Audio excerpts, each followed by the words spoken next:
আপনারা যারা মুমিন তাদের জন্য 4টা, আপনাদের জন্য একটা বেশি। আলহামদুলিল্লাহ কোন?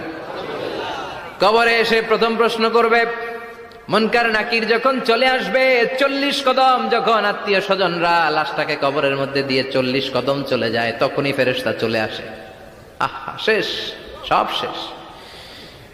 এসেই পরীক্ষা শুরু। মার রব্বুক, তোর রবের নাম কি? চিল্লায় বলেন, আমাদের রবের নাম কি? আমরা বলবো রব্বি আল্লাহ, আল্লাহ আমারে রব। দমে দমে তনু মনে তারি অনুভব। পড়েন, আল্লাহ আমারে রব।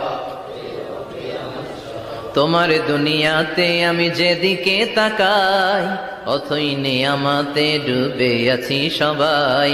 পাখ পাখালির গানে শুনি তাসবিহ কল রব, তাসবিহ কল রব, আল্লাহ আমারে রব।